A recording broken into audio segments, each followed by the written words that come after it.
everyone, and welcome to the 2022 International E-Assessments Awards Finalist Showcase. As we lead up to the 21st of June, when we'll announce the winners of the 2022 E-Assessment Awards, we'll be learning a bit more about the organisations and projects that have been shortlisted this year. We'll also be hearing from sponsors of the individual awards and from Paul Muir from the British Council, who are the awards headline sponsor this year. You can watch these broadcasts via the E-Assessment Association's social media channels, or you can listen via our podcast channel. Don't forget that if you'd like to attend the up-and-coming e-assessment conference or awards, it's not too late. You can still buy a ticket, and you can do so by going to eassessment.com/conference. We have some fantastic keynote speakers this year, along with an exciting program of presentations and hands-on workshops. And I've seen the program across both days, and I'm looking forward to attending quite a lot of the sessions. So the conference and awards takes place in London on the 21st and 22nd of June, and we look forward to seeing you there. First up in today's session, we welcome the sponsor of the Most Innovative Use of Technology in Assessment Award, Veretta, to tell you a little bit about why they were so interested in sponsoring this award.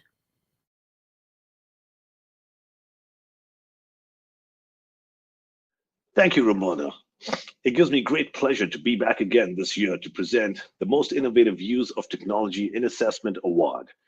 Now, this award category is near and dear to us, as it recognizes the organization or institution that's undertaken an assessment implementation project that's been highly innovative of new technology, or how technology was used in a new and different way in their project. For the past 12 years, our company Veretta has been supporting the modernization of assessment and learning solutions, working in close collaboration with ministries of education, examination bodies, and academic institutions, keeping the focus on the key principle that the solutions that we design are developed to not only measure the success of students, but also to support their learning right through the classroom.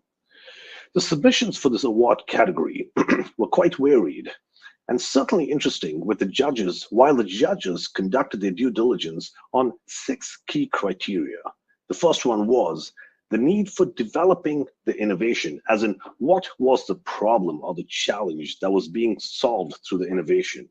The second one was the research that was undertaken to ensure the reliability and validity of the assessment. The third was the pilots or trials that were conducted, which shaped further innovation and development on the project. The fourth one was the choice of technology that was used for the project and the reasons for the choice of that technology. The fifth was the implementation process and the barriers to the adoption of the new technology or process. Now, this also included the communication with the wide variety of stakeholders, especially given the current pandemic environment over the past 2 years. And finally, the sixth criteria was the reliability and the scalability of the solution. Now, I'd like to thank the judges, Tim Downey, Eleanor Anderson, Jeremy Carter, and Fiona Harvey for their commitment to this process of identifying the finalists and the winner for this category. The 4 finalists are Certoverse,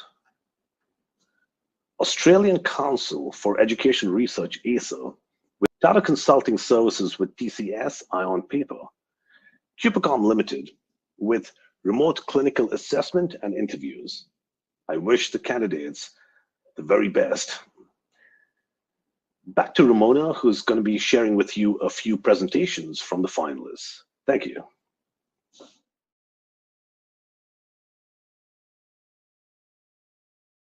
So thank you very much, Veretta. We are delighted to have you sponsoring this award. Now we're going to play you some of the presentations from the finalists so you can learn a little bit more about the work they've been doing. So sit back and enjoy.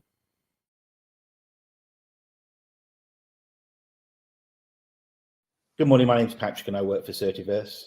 I'm just going to start off by giving you a brief video explaining what we do as an organisation, and then I'm going to go into a little bit more detail and talk specifically about the project that we undertook for the Linux Foundation.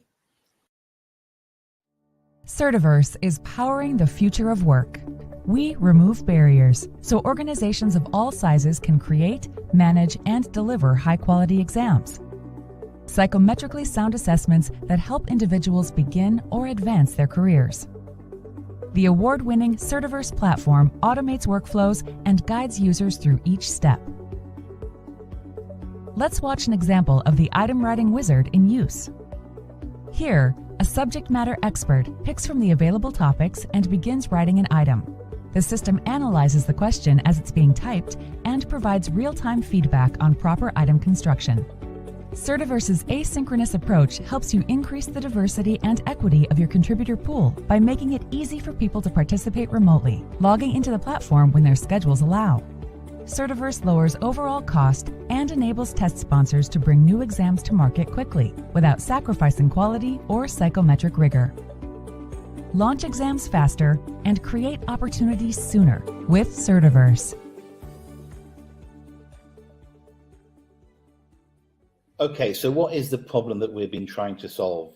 Put very simply, it's very expensive and time-consuming to create high-quality certification exams. I mean, this has a number of knock-on effects. It means it's very difficult for organisations to develop new programs. I mean, if it takes you a year normally to develop a certification program, then it's going to be a bit of a barrier for many organisations because you're not going to have the time or the funds to invest in being able to do that. Plus, with the rate of technology changing so rapidly, it's making it very difficult for organisations to be able to keep up with technology. What this means is that by the time that they've created their certification exam, it's going to be out of date. So we provide opportunities for organisations to develop content more quickly, which allows them to be able to do new delivery models as well. So what is it that we do to enable this to happen? We've got two key things. One is AI, and more specifically natural language processing, but also workflow built into the test development platform. So what this means is that you do not have to be an expert to be able to create fair, valid, and reliable certification exams, which has a huge impact. In addition, as was alluded to in the video, is your SMEs can work asynchronously. Now, historically, exams are created by people that are working in a sort of a workshop, in a collaborative environment, in a room, normally a five-star hotel somewhere. The point is you don't have to do that anymore. You're able to work asynchronously. And what this means is you get a much, much broader range of SMEs who are able to input into your exam. Plus, most SMEs are not full-time. In fact, if any, I'm yet to come across any.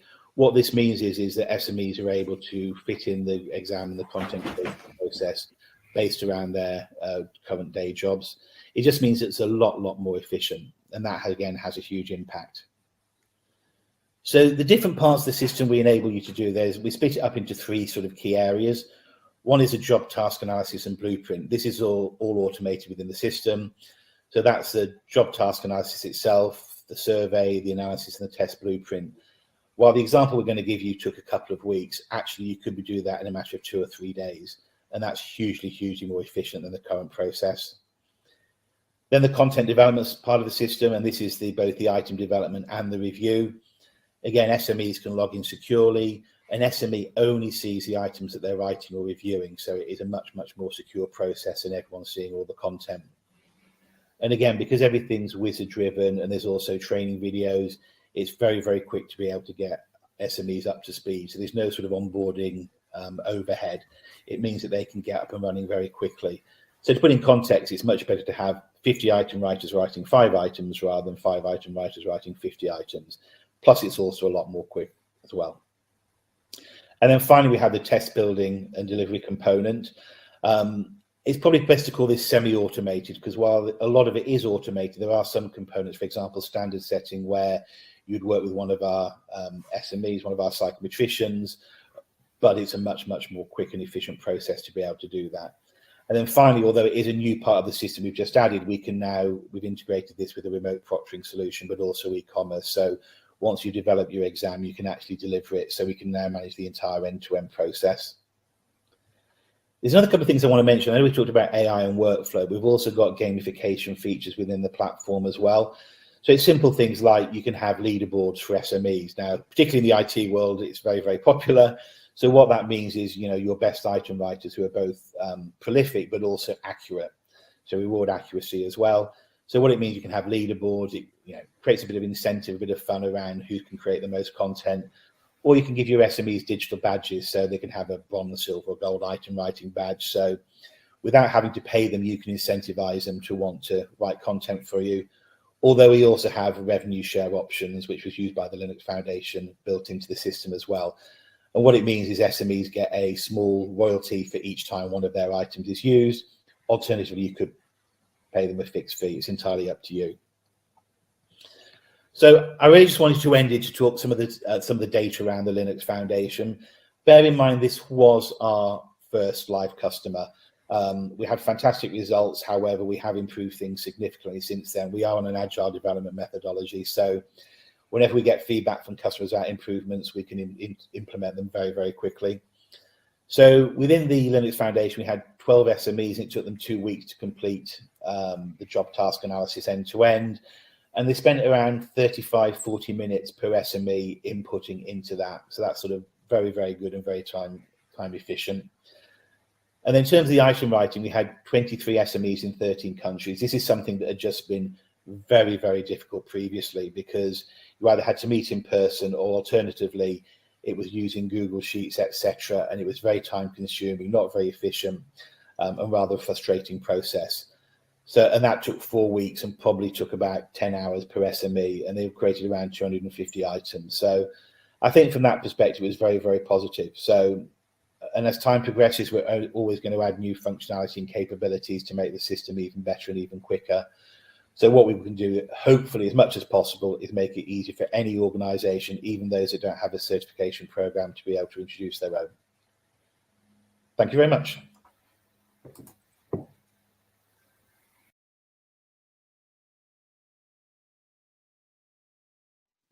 Hello, my name is Jacob. This is my colleague Amar. We both work at the Australian Council for Educational Research. We're here to tell you about an online standard setting application we built called ACER Signum. So when we think about a test or an assessment, we often need to think about what the pass mark should be. People often say 50, but that's rather arbitrary. So they might go higher and say, let's call it 80 for a professional exam, for example, but that's only higher in raw score. It doesn't necessarily represent a higher standard. And for one, it depends on the difficulty of the questions in that particular test. So to set standards robustly in a way that's fair and defensible, we use standard setting methods that rely on the ratings of experts and statistical techniques to determine what the pass mark should be. So we do this routinely at ACER. Here's an example of some yes, no, and GOF data with an error calculation. Here's how we've been doing it for a number of years with medical specialist programs. So unfortunately, this is was quite a convoluted process with multiple stages of translation, double, triple handling, and data security issues. We'd have to deal with PDFs and Word documents, take screenshots, build spreadsheets, prepare them and share them via email and secure file transfer mechanisms. People would download them, enter their ratings, and re-upload them before we could even analyze the data. So it was pretty messy, and we decided to do something about it. So we developed Signum. And this is how easy it is to conduct a standard setting exercise with ACER Signum. So I'm going to log in as a content manager now, and each of these horizontal bars is a standard setting study. And I have some sample content here. It's not from a real exam. This is a mock anatomy exam from a college, and you can see it has some metadata, some diagrams, and it's quite complicated content. So there's only 3 steps to create a study. We go create session. I'm choosing ANGOF yes, no. I'll call this anatomy. And then I upload the screenshots I've taken from the exam. There are more complicated steps, but I'll show you these 3 for now. Click launch session. And then as a content manager, I'll be able to see my new standard setting study. I'm going to add myself as a panelist or an expert judge. And you can add any number of judges. I'm just going to add 1 for this demo. So now I'm an expert judge for this study, and I can take these credentials and I can log in as a panelist. And when I log in, I'm immediately greeted by these instructions explaining what standard setting is, and I can go through and provide some judgments. So I can go through here and judge these items, and you can see the judgments appear live on the dashboard here. So I can also comment on an item, and this comment also appears live on the dashboard. So the content manager can track progress. I can even switch the type of standard setting study mid-study. So I can go over here and I can switch to the bookmark study. And now when I log in, the data is maintained, but I'm going to see a completely different interface. And this is the bookmark interface. The way a bookmark study works is the items are placed in empirical difficulty order along here, and the panelist looks up and down this scale and considers where they might place a bookmark where they think the minimum acceptable standard should be. So they can go up and down through the audit item booklet, and they might decide to place the bookmark just here. I'll hand back to Jacob. So you can see that Signum is quite a powerful tool. We can use it for practically any item format. So MCQs were always pretty easy, but now we can use things like extended answer with detailed rubrics, diagrams, complex medical images, all by using that screenshot functionality. So it's incredibly flexible. We'll never go back to doing things the way that we were doing them. I think with standard setting, this has completely streamlined our standard setting process. Even face-to-face standard setting meetings now we're using Signum because it's just so efficient. I think this has probably come out of the fact that Amar and I are completely obsessed over the user experience. This was our primary design consideration. It was the non-negotiable. There are so many rich features for the user, and it's just so easy to use, which is why we're now using it in even non-standard setting contexts. So for international studies, aligning assessment frameworks and other workshop contexts. Thanks for listening.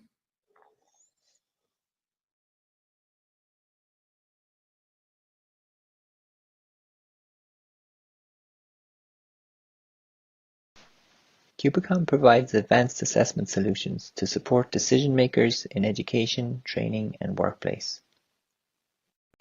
When COVID-19 hit in early 2020, our clients were faced with having to cancel or postpone their on-site exams and interviews. Many of our clients run critical healthcare programs which the workforce depends on, so training and qualification channels needed to continue. As a result, organizations and institutes were juggling with multiple platforms to remotely assess and interview candidates, and this was a huge administration burden. Clinical assessments and admission interviews are costly at the best of times, and a certain number of scenarios are required to maintain assessment integrity and validity. Cubicom decided to integrate video into our assessment solutions so that our clients could manage their assessments from end to end in a one-stop shop. This saves assessment teams having to learn and juggle many different platforms and use Cubicom for assessment planning, delivery, analysis, and providing feedback. Take a look here at how our remote assessment integration fits seamlessly into Cubicom's assessment solutions. You need to go with moving forward is to make sure your quality of life is good and that you can keep your mobility and keep going and keep doing what you do. But there's a woman at work there, she's arthritis, and I see her going across the yard there, so it takes her half the day. Do you know what I mean? She's got crutches and everything. Oh, so you've heard of it before. That's good. Well, I've seen her. Yeah. So am I going Well, to end up like her? Well, it depends on the course of the disease now. It's different for everybody. So I have 2 young daughters and everything. Do you know what I mean? Do you? I do, yeah. Do you know what I mean? Yeah. So they're only kids, like.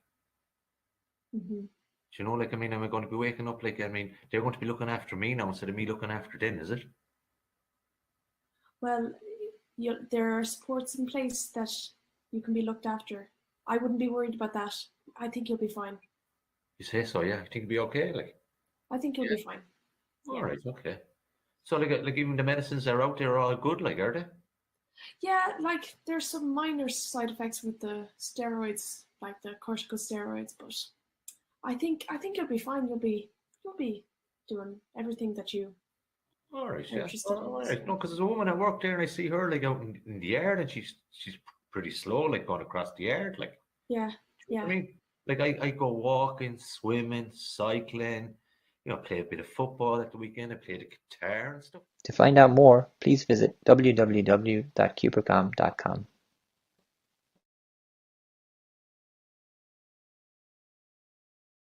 Hello, everyone. This is Nikhil. I work in TCS in a unit focused on education, which we also know as TCS ION. And I welcome all of you today to a presentation on TCS ION paper, which is an education appliance. And it helps basically revolutionize the pen and paper based assessments, which we are used to look at, as well as it removes the dependency on internet from the online assessments. So I'll talk through it today. And when we first rolled out, we started with a very small use case of distributing question papers. I'll quickly take you through a storyline through it. And if you look at the numbers in India, even though computer-based assessments is a big thing, only 2% of the entire assessments are online, and rest of them are pen and paper-based. And the story is not different, across the world. Even in UK, more than 80% assessments, they're still pen and paper-based. And if you look at a model university, with some of the specifications I have mentioned, you need to produce more than 660,000 question papers every year, which adds up to 2 million sheets. Now, what does it mean? Is that yes, it has environmental impact, plus you spend 25 to 30% on question paper printing. Now, if you look at the challenges which you have in pen and paper based exam, it's not only related to cost. There's a lot of time.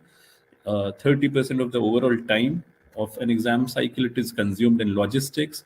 There are a lot of delays in the examination cycle, because the wrong papers reach at the wrong centers. And most importantly, it has an impact to the brand, because there are so many stages at which, the question paper can be leaked. It can be during printing, it can be during logistics, or even storage. And of course, it has an environmental attack. So we definitely thought there's a need of reimagination to solve the issues around cost, the delays, as well as how to protect the brand from the security perspective. And while we wanted to move something to an online model, we had certain constraints.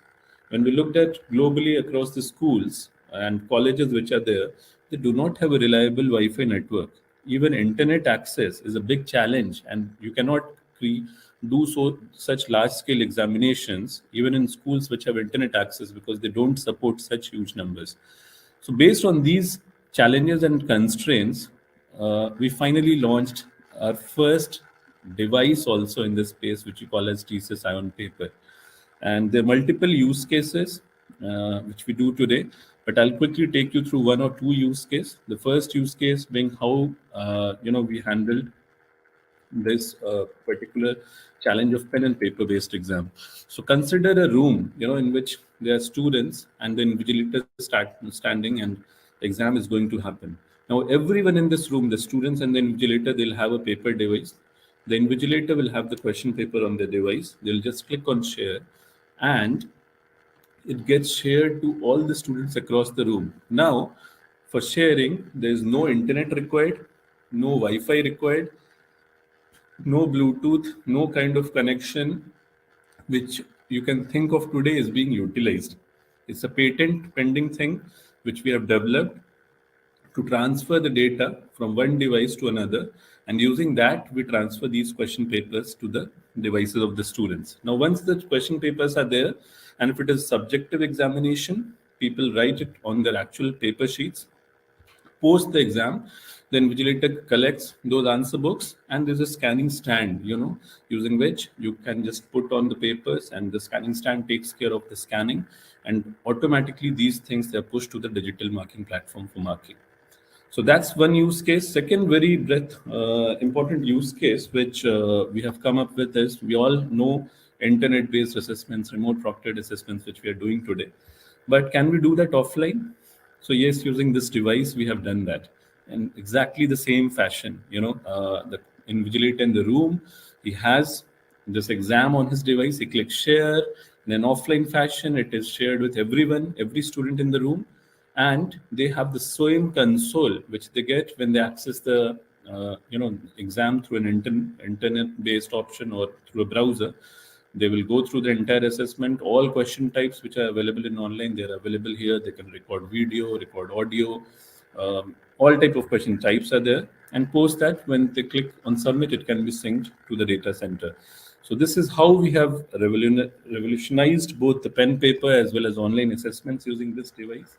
Okay, so thank you for listening to me today, and I hope it was useful for you. And if you would want to connect with us to know more about this device, as well as many other research and innovation which we are doing in the assessment space, which will fit for your organization, please contact me with the details which will come on your screen. Thank you all.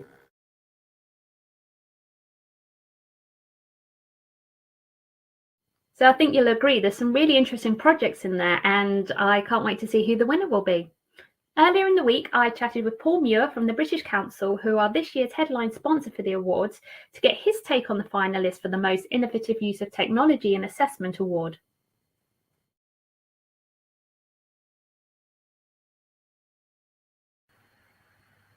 Hi, Paul. Hi, Romana. Nice to speak to you today. Nice to speak to you again. And thank you very much to you and the British Council for sponsoring the e-assessment awards this year. No, we're delighted to sponsor, I think, the British Council this year. I think we've always looked at the e-assessment association conference and really wanted to get involved in sponsoring the awards as the headline sponsor this year has been a really good opportunity. So we're glad to do it and glad to see all the really good finalists that have come in. Well, we're more than happy to have you as a sponsor. So we're here today to discuss the Most Innovative Use of Technology Award. We are, and I think it's we're talking about 4 finalists, I think, here today that have got through, and 4 finalists which sort of indicate how global the e-assessment association awards are as well. I think we've got Australia, the USA, Ireland, and India just in the finalists, let alone the people who submitted before that. So it's a really good indication that the e-assessment awards are getting across the globe. Well, absolutely, and our 4 finalists are ACER, Certiverse, Cubicon, and Tata Services. So wide variety from around the world, like you say. What stood out to you from this year's submissions? I think it's probably what we've all heard over the last 2 years or 18 months. COVID, obviously, it plays a part in all of the responses, and COVID is a great accelerator, I guess, of innovation. And I think that's what we're seeing with these awards. We're seeing organisations such as Tata Consulting having to move things quickly, because they needed to move school exams and these exams onto computer or onto a hybrid, actually, a tablet, I think they called it, for school exams. So trying to find this hybrid between paper and computer in a country where I think they said 98% of exams are still done on paper. Yes. With issues around connectivity and technology and affordability is obviously a huge thing. So that's really good to see innovation there. And I think all the way from that to people like Certiverse, we've seen around using crowdsourcing and AI as well. So we're starting to see AI has always been something that we talked about at the British Council quite a lot, how we can use it. And it's good to see AI coming up as one of these innovations that are making this final shortlist. AI is definitely on the frontier, and I'm looking forward to sitting in on a couple of the sessions this year in the programme that cover AI or mention AI. I think it's a really exciting area that's coming to the fold now. Absolutely. I think the other good thing we saw with these finalists was just the breadth of the sectors they're in. We've got schools, we've got medical, we've got online around universities as well, around things around standard setting. So it's not just about moving a paper exam onto CBT, computer-based testing. It's around a huge amount of variety around that introduction of technology into assessment, which is really good to see. Definitely. We had Cubicon were talking about their OSCE exams, moving those online, which is great to see. And ACSR, based in Australia, talking about the standard setting. It's really a wonderful array of content, really, to assess. And I think all of them, certainly ACER, I think they started from scratch as well. So it wasn't a case of taking something that was there. It was a case of, we've got to do something, we've got to do it now. And actually, we've got a blank sheet of paper. So to do that in a pandemic, when I'm sure people were worried about personal things, personal lives and how it affected them, to actually continue to do that. And I'm sure in some cases that helps drive people, that sort of innovation and that desire to do something different, desire to do something better and improve things during this last 2 years. Certainly we've seen it in the British Council. I'm sure you've seen it in your organisation as well. Yeah, absolutely. And what is also coming through, it's not just about innovating, it's about maintaining that quality as well, which absolutely cannot be compromised. It's not just people have shifted one way or the other. It's been like, at our core, we cannot compromise on quality. And that absolutely sings through the submissions as well for me. I think so. Quality, certainly. I think Certiverse talks about a 91% success rate in their acceptability of their items that were generated through this new way of working. I think Tata Consulting talked about 25 to 30% savings in through their thing. So it's about, yes, it's about innovation, but also, let's be honest, a lot of these things actually will help save money in the long run as well. So seeing people be innovative, but also helping create efficiencies, which obviously can be then reinvested in other things as well. So that's really good. The scalability of the offering, because once through digitization, things often grow, don't they? Candidate numbers increase because you are able to scale up, and it's important to have the resource on the ground to support the growth where we need people. Yeah, and I think equity of access is a big thing as well. So I think the Tata thing is really interesting because of obviously it's working in an environment where maybe access to technology isn't as great as it could be. Maybe as you might see in other countries. So actually having that approach of making sure that people can be, as many people as possible can access this new way of working is really, really good. And that's one of the big things that me personally, I'm passionate about, is that equity of access and making sure that technology doesn't become a barrier. So using this innovation is great, but it can't become a barrier to people accessing technology. Absolutely. Well, I'm looking forward to finding out who wins this award at the awards dinner on the 21st of June. Bet you are too, Paul. Absolutely, it's nice. I think we were at ATP in the USA about a month ago, and it was the first conference in about 2 years. So definitely looking forward to get back face to face at the conference and then the awards dinner on the 21st. Yeah, I've really enjoyed the online conferences, but it'll be great to be back in the room. Absolutely. It's not so innovative to be back in the room. It's almost back to the old school. Actually, we're talking about innovation here, but actually then we're saying let's go back to being face to face and back to the old ways. But yeah, absolutely. Thank you very much, Paul. Good to speak to you. See you soon.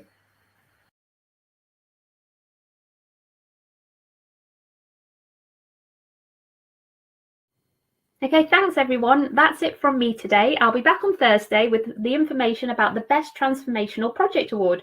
So thank you all so much to the judges for this award, and well done to the finalists for making it this far. Good luck to them all, and I'll see you all soon.